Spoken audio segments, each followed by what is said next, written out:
મજબૂતી અત્યારે તો બતાવી રહ્યું છે અને એની સાથે તમે જુઓ સ્ટોક સ્પેસિફિક એક્શન છે પોઝિટિવ, ઇન્ડેક્સ પોઝિટિવ છે. અત્યારે Q3 અર્નિંગ્સની અસર TCS, HCL ટેક જેવા દિગ્ગજ કંપનીઓ જે આપણને બતાવી રહી છે પોઝિટિવિટી સાથે. કઈ રીતે આ શરૂઆતને લેવું જોઈએ, આગળ હવે શું એક સ્ટ્રેટેજી રાખવી જોઈએ કુનાલ? TCS HCL ની વાત કરીએ તો પરિણામોની જે અસર આપણને આ બધી કંપનીઓમાં આવતી જોવા મળી રહી છે. હું કહીશ કે થોડુંક વેઇટ એન્ડ વોચ કરીને ચાલવાની સલાહ છે. ગભરાવાની કોઈ જરૂર નથી. 2024માં સારું રિટર્ન આપણને આઈટી કાઉન્ટર્સે બતાવ્યું છે અને 2024 પછી 2025 overall dull scenario dull momentum આપણને આઈટી કાઉન્ટર્સમાં જોવા મળી રહી છે. તો અત્યારે આ લેવલ પર જોવા જઈએ તો જે પ્રમાણે અત્યારે ઓપનિંગ સેરેમની બતાવતા હતા CNBC ના આટલા વર્ષો કમ્પ્લીટ થયા છે અને જે ઓપનિંગ સેરેમની બતાવતા હતા એમાં જે એક શબ્દ યુઝ કરવામાં આવ્યો છે, પર્ટિક્યુલર એક સેન્ટેન્સ કે this is the perfect market, જેમને આવનારા 4-5 વર્ષમાં સારું રિટર્ન કમાવવું હોય, સારી વેલ્થ ક્રિએટ કરવી હોય, તો હું પણ એ જ વસ્તુ પર અત્યારે ફોકસ કરીને ચાલી રહ્યો છું કે rather two focus on trading perspective. આ જેટલા બી કાઉન્ટરના નામ લીધા છે TCS છે, HCL છે, લેટ્સ સે કે વન ટાઈમ ખરાબમાંથી ખરાબ રિઝલ્ટ આવે છે અને સ્ટોક અહીંથી પડે બી છે તો આપણે ગભરાવાની જરૂર નથી, કેમ કે આ બધી માધાનતા કંપનીઓ હોય છે જેને એકચ્યુઅલી દુનિયા પર રાજ કરેલું છે. સેકન્ડ નંબર પર આપણું આઈટી સેક્ટર અત્યારે દુનિયામાં આવી રહ્યું છે. તો હું કહીશ કે ફરીથી આ રિક્લેમ કરી શકે છે અને આવનારા દિવસોમાં નંબર 1 પર પણ આવી શકે છે જો AI પર થોડું ફોકસ કરીને ચાલે છે તો વ્યૂ અત્યારે આ લેવલ પર ડેફિનેટલી મારો અહીંયા પોઝિટિવ સાઇડનો જ છે. ખાસ કરીને HCL ટેકની વાત કરું, 1670 પાસે કાઉન્ટર ટ્રેડ કરે છે. ટ્રેડિંગના લિહાઝથી એને ટોટલી અવોઇડ કરો. પ્રેઝન્ટ લેવલથી લઈને 1600 સુધીનો કોઈ પણ ઘટાડો આવે છે તો તમે ત્યાં નવી પોઝિશન એડ કરીને ચાલી શકો છો. આવનારા દિવસોમાં 1725 જો ક્રોસ કરે છે તો 1800 સુધીના લેવલ આપણને મીડિયમ લેવલ પર આવતા જોવા મળી શકે છે. અને ઇવન TCSમાં પણ ટ્રેડિંગ પર્સપેક્ટિવથી તમે એને અવોઇડ કરો. હું કહીશ કે આ લેવલથી તમારે એને એડ કરવું જોઈએ અને અહીંથી કોઈ પણ ઘટાડો આવે છે નીચે 5, 6, 10% સુધીનો પણ, તો બી તમારે સ્ટોકમાં પોઝિશન એડ કરીને ચાલવું જોઈએ. કેમ કે ઇન્વેસ્ટમેન્ટ એવી જગ્યા પર કરો જ્યાં તમને ચેનની નીંદ આવી શકે, પીસફુલ સ્લીપ આવી શકે. So this are the counters જ્યાં તમે તમારું પોર્ટફોલિયો આરામથી ક્રિએટ કરી શકો છો. અત્યારે બધા સ્ટોક્સમાં એક પોર્ટફોલિયો ક્રિએટ કરવા માટે અત્યારે એક સારી ઓપોર્ચ્યુનિટી TCS, HCL ટેક પર પરિણામ બાદનું એક એક્શન આપણને જોવા મળી રહ્યું છે. અન્ય જે એક મજબૂતી બતાવ એક BSE માટે પણ આપની પાસેથી વ્યૂ લઈ લઈએ, કારણ કે ગઈકાલે પણ જો જે મજબૂતી આ સ્ટોકમાં આપણને જોવા મળી હતી, આજે પણ જોઈ રહ્યા છે કે ફોલો બાઇંગ છે. અત્યારે પણ 1.5%ની ખરીદદારી સ્ટોક બતાવી રહ્યું છે. પરંતુ અવારનવાર આપણે આ એક્સચેન્જ સ્ટોક્સ પર પણ ચર્ચા કરી છે, પરંતુ BSE જે આપણને મજબૂતી સતત બતાવી રહ્યું છે, લોંગ ટર્મ વ્યૂ અત્યારે શું રાખીએ અહીંયા? લોંગ ટર્મ વ્યૂ તો ઓફકોર્સ ટ્રેડિંગ વોલ્યુમ્સ વધી રહ્યા છે, ધીરે ધીરે વધી રહ્યા છે. ઓફકોર્સ F&O નો ઇમ્પેક્ટ જે સેબીના રૂલ્સ એના લીધે સારો એવો આવ્યો છે. કેમ કે તમે ગઈકાલના નંબર જો તો ઘણા બધા બ્રોકિંગ હાઉસે કીધું કે એ લોકોનો સબસ્ક્રાઇબર્સ લૂઝ કર્યા છે. એનું રીઝન કે જેમ F&O નો કર્બ આવ્યો છે જે સેબી, તો એના લીધે વોલ્યુમમાં થોડો નો ઇમ્પેક્ટ આવ્યો છે. એના લીધે શું થઈ રહ્યું છે કે તમે ઓવરઓલ BSE ઇનિશિયલી તમે જ્યારે સ્ટાર્ટ થયું 1.5-2 વર્ષથી જ્યારે F&O એક્સપાયરી વીકલી એક્સપાયરી, ત્યારે સૌથી મોટું બેનિફિશિયલ BSE હતું અને એના પછી ખાસું ઉપર આવ્યું અને પછી હવે છેલ્લા કેટલા ટાઈમથી કોન્સોલિડેટ થઈ રહ્યો છે. પણ અહીંયાથી હવે જેમ જેમ આ એડઅપ થશે investor, I think delivery base buying ને એ બધા પર ઓપ્શન્સ ને જે હવે મંથલી એક્સપાયરી પર ફોકસ હશે, આઈ થિંક ધીરે ધીરે વધશે. પણ અહીંયાથી પણ મને લાગે છે કે અગર તમારું લોંગ ટર્મ વ્યૂ 5-10 years હશે તો કઈ ટેન્શન છે જ નહીં. આ સ્ટોક આપણે 2000 પર આવી ગયો હતો અને પાછો જો કેવો બાઉન્સ બેક થયો છે. એટલે આમાં બહુ પેશન્સ રાખવું પડશે. લોંગ ટર્મ રાખીને ચાલો 3 વર્ષ 5 વર્ષ, આમાં શોર્ટ ટર્મ માટે ટ્રેડ ના કરો, પણ એક ડિસન્ટ રિટર્ન, સારું રિટર્ન અહીંયાથી આપશે. NSE IPO નો આવવાનું રાહ જોવાની છે કે એને કેટલું વેલ્યુએશન મળે છે, એના પરથી BSE નું વેલ્યુએશન રીસેટ થશે. પણ હું પોઝિટિવ છું, પણ લોંગ ટર્મ માટે, શોર્ટ ટર્મ માટે આઈ થિંક વોલેટિલિટી રહેશે. શોર્ટ ટર્મ નહીં, પરંતુ લોંગ ટર્મ માટે ક્લિયરલી એક વ્યૂ પોઝિટિવ BSE લિમિટેડ માટે આપણને બનતો જોઈ રહ્યા છે. આ સિવાયના સ્ટોક્સમાં એક PSUમાંથી SBI ધ્યાનમાં આવી રહ્યું છે.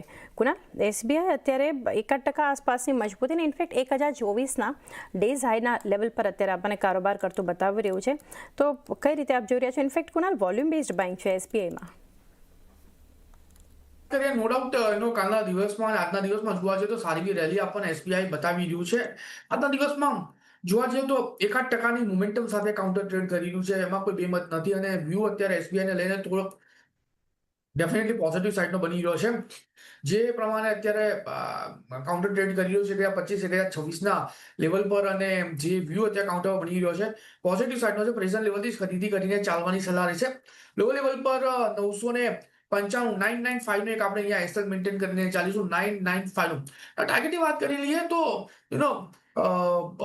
જે પ્રમાણેનું વોલ્યુમ ક્રિએટ અત્યારે અહીંયા આપણને થતું જોવા મળી રહ્યું છે, તો મને એવું લાગે છે કે સારા એવા ડિસન્ટ લેવલ આપણને ઉપરની તરફ આ કાઉન્ટર બતાવી શકે છે. પહેલું ટાર્ગેટ 1046 નું છે, 1046, અને એ જો બ્રેક કરે તો 1082 નો પણ ટાર્ગેટ અહીંયા આપણને આવતો જોવા મળી શકે. વ્યૂ ડેફિનેટલી પોઝિટિવ સાઈડનો છે. SBI પ્રેશર લેવલથી ખરીદારી કરીને ચાલવાની સલાહ છે. ના લેવલ્સથી ખરીદારી કરવા SBI 995નો સ્ટોપ લોસ અને 1046, 1082 એક ટાર્ગેટ તરીકે તમે ધ્યાનમાં રાખી શકો છો. અને ઇનફેક્ટ SBIમાં આજે 52 વીક્સ હાઈ બનતા આપણને દેખાડી રહ્યા છે. તો પણ વેદાંતા માટેનો એક વ્યૂ લેવો છે, કારણ કે વેદાંતા આજે SBI 52 વીક્સ હાઈ નહીં પરંતુ ઓલ ટાઈમ હાઈના લેવલ્સ પર આ સ્ટોક આજે આપણને પહોંચતો દેખાડી રહ્યો છે. વેદાંતામાં પણ તપન ઓલ ટાઈમ હાઈના લેવલ્સ પહોંચ્યા છે આજના સેશનમાં 635ના. અત્યારે જે સ્ટોક અત્યારે પણ મજબૂતી બતાવી રહ્યું છે, શું કરવું જોઈએ અહીંયાથી વેદાંતા પર? ઓફકોર્સ વેલ્યુએશન કહું તો ઓલમોસ્ટ ઘણો આગળ છે, અને તમે જો તો મેટલ રેલી જે રીતે ચાલે છે એને ફાયદો પણ થઈ રહ્યો છે. હિન્દુસ્તાન ઝિંક પણ સારું ચાલ્યું છે, અને પ્લસ ડીમર્જરનું પણ એપ્રુવલ મળી ગયું. એના લીધે પણ એવું છે કે એકવાર ડીમર્જર થશે તો દરેકનું વેલ્યુ અનલોકિંગ થશે. એના લીધે પણ એક બાઇંગ ઝોન પર આ છે. તો ઓફકોર્સ આ સ્ટોક પર હજી પણ હું પોઝિટિવ છું. એકવાર ડીમર્જર થાય પછી અલગ અલગ એન્ટિટીને અલગથી ઇવેલ્યુએટ કરવું પડશે, પણ આ થોડો ટાઈમ માટે રાખો, કેમ કે મને લાગે છે અહીંયાથી, કેમ કે હજી મેટલ રેલી હજી 1-2 ક્વાર્ટર ચાલે એવી છે, તો એમને ફાયદો હશે. ડિવિડન્ડ તો બોલાવે જ છે. ઓફકોર્સ હમણાં એક અનફોર્ચ્યુનેટ ઇવેન્ટ થયો, જો હિન્દુસ્તાન ચેરમેનની જે ડેથ થઈ, ઓફકોર્સ આપણે અગ્રવાલજીના સનની, પણ I think A already board જે છે, મેનેજમેન્ટ છે, ખાસ સક્ષમ છે આ બધું હેન્ડલ કરવામાં. સો આઈ એમ ક્વાઇટ પોઝિટિવ. આઈ થિંક આ સ્ટોક આ લેવલે હોલ્ડ કરી રાખો છે. બાઇંગ હજી પણ હું આ લેવલે નહીં કહું, કેમ કે valuation already on higher side છે. એટલે આ લેવલ પર તો એક ખરીદારી નહીં અહીંયાથી વેદાંતા માટે, કારણ કે વેલ્યુએશન હાયર સાઇડ પર આપણને દેખાડી રહ્યા છે. BEL અત્યારે ભારત ઇલેક્ટ્રોનિક્સ, કુનાલ 1% મજબૂતી આ સ્ટોકમાં પણ 422ના ડેઝ હાઈ પર અહીંયા પણ કારોબાર થતો બતાવી રહ્યો છે, અને BELમાં પણ અત્યારે વોલ્યુમ્સ છે. કઈ રીતે એક સેટઅપ જોઈ રહ્યા છો આ BELના, કુનાલ? વેલ, સારો સ્ટોક છે BEL. ઘણી સારી મોમેન્ટમ આપણને જોવા મળી છે. 420ના લેવલ પર કાઉન્ટર અત્યારે ટ્રેડ કરતો આપણને જોવા મળી રહ્યો છે, અને જે પ્રમાણે ત્યાં ગવર્મેન્ટ ફોકસ કરી રહી છે ડિફેન્સ મેન્યુફેક્ચરિંગને લઈને, આવનારા દિવસોમાં BELમાં એક સારા એવા લેવલ આપણને જોવા મળી શકે છે. 421 પાસે કાઉન્ટર ટ્રેડ કરે છે. ડેફિનેટલી ખરીદી કરીને ચાલવાની સલાહ છે. 410ના SLની સાથે ટાર્ગેટની વાત કરીએ તો જે પ્રમાણે અત્યારે કાઉન્ટર ટ્રેડ કરી રહ્યું છે, આવનારા દિવસમાં ટ્રેડિંગ પર્સપેક્ટિવથી 431નો પહેલો ટાર્ગેટ, અને એ જો બ્રેક કરે તો પછી 446નો બીજો ટાર્ગેટ પણ અહીંયા આપણને આવતો જોવા મળી શકે. સો વ્યૂ ડેફિનેટલી પોઝિટિવ સાઈડનો છે. BEL અહીંથી ખરીદી કરીને ચાલવાની સલાહ જરૂરથી રહેશે. BEL અહીંયાથી ખરીદારી કરીને તમે ચાલી શકો છો. તો પણ ડિફેન્સ આપણે અવારનવાર ચર્ચા એના પર કરી છે, અને હવે ઇનફેક્ટ બજેટનું જે હવે ઓફિશિયલ ડેટ 1 ફેબ્રુઆરીની ખબર હતી, પરંતુ એક ઓફિશિયલ અનાઉન્સમેન્ટ હવે થયું છે, અને જે ગવર્મેન્ટ પેટ સેક્ટર્સ છે, જે થીમ છે એના પર એક ફોકસ રહેશે. એમાંથી રેલવે, ડિફેન્સ પર એક ફરી ચર્ચા પણ થશે. ડિફેન્સમાં અત્યારે BEL, HL મજબૂતી બતાવી રહ્યું છે. આપણે જ્યારે ફંડામેન્ટલ ચર્ચા કરીએ છીએ, મસ્કાઉ ડોક જેવી કંપનીઓ માટે પણ તમે ફોકસ આ જણાવ્યું છે આગળ, તો એકવાર ફરી ચર્ચા કરી લઈએ ડિફેન્સ પર.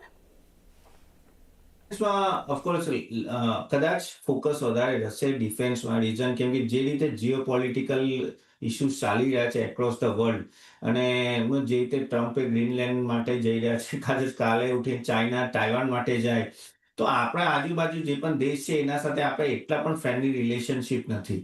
એના લીધે ડિફેન્સ પર તો ઓફકોર્સનો એ લોકો ફોકસ વધારશે. હવે કેટલું બજેટ વધારે છે એ જોવાનું રહેશે, કે 10%, 20%થી વધારે છે, પણ યસ. અને એના પર ફોકસ કરીને એ લોકો છે ને એક્ઝિક્યુશન પર ફોકસ કરશે, કે ગવર્મેન્ટ ચાહે છે કે એ લોકોની પણ આપણું અહીંયાનું ડિફેન્સ સિસ્ટમ સારું થાય, અને કંપનીઓ પર પ્રેશર જબરજસ્ત છે, કેમ કે ઓર્ડર બુક જુઓ તો ઓલમોસ્ટ બધાની 4 ગણી 5 ગણી ઓલરેડી છે, પણ જે રીતે એક્ઝિક્યુશન છે એ મેચ નથી થઈ રહ્યું. હવે એ મેચ કરવું પડશે, અને એના લીધે મને લાગે છે કે ખાસું ફોકસ ડિફેન્સ પર રહેવાનું છે, અને એ ઇનડાયરેક્ટલી આ બધી કંપની માટે સારું છે. એટલે મે બી આવતા ફ્યુ ક્વાર્ટરમાં આપણે એક સારા રિઝલ્ટની આપણે અપેક્ષા રાખી શકીએ છીએ કે આવી શકે એમ છે.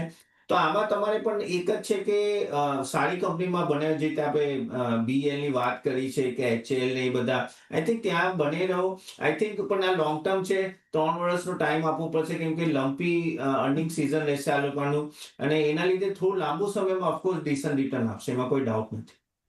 લાંબા સમય માટે અહીંયાથી BEL, HL જેવા સ્ટોક્સ પર, કંપનીઓ પર તમારે ખાસ કરીને બન્યા રહેવું જોઈએ, અને ડેફિનેટલી એક સારા રિટર્ન્સ તમને અહીંયા જોવા મળી શકે છે. અન્ય એક મજબૂતી તરફ છે આયશર મોટર્સમાં કુનાલ 0.5% ખરીદદારી અત્યારે આ સ્ટોક આપણને બતાવી રહ્યું છે. જો કે કુનાલ ડેઝ હાઈથી થોડા નીચલા લેવલ્સ આપણને છે, પરંતુ હજુ પણ એક મજબૂતી સાથે કારોબાર થઈ રહ્યો છે આયશર મોટર્સમાં. 7,475 પાસા કાઉન્ટર ટ્રેડ કરે છે. અવોઇડ કરીને ચાલવાની સલાહ છે. કોઈ ખાસ વ્યૂ અત્યારે આ પર્ટિક્યુલર કાઉન્ટર માટે નથી બની રહ્યો. અને જોવા જઈએ તો આજના દિવસમાં નો ડાઉટ સ્ટોક એક રેન્જ બાઉન્ડ મોમેન્ટમમાં છે. કાલના દિવસમાં જોવા જઈએ તો એક કેન્ડલ બનાવી છે, જેમાં કાઉન્ટરે મોમેન્ટમ તો સારી આપી છે, ક્લોઝ બી સારો આપ્યો છે, પણ જેના બેસ પર કોઈ કન્ફર્મેશન અત્યારે મળી નથી રહ્યું. સો હાલ પૂરતું અત્યારે આ કાઉન્ટરને અવોઇડ કરી વધારે સારું રહેશે.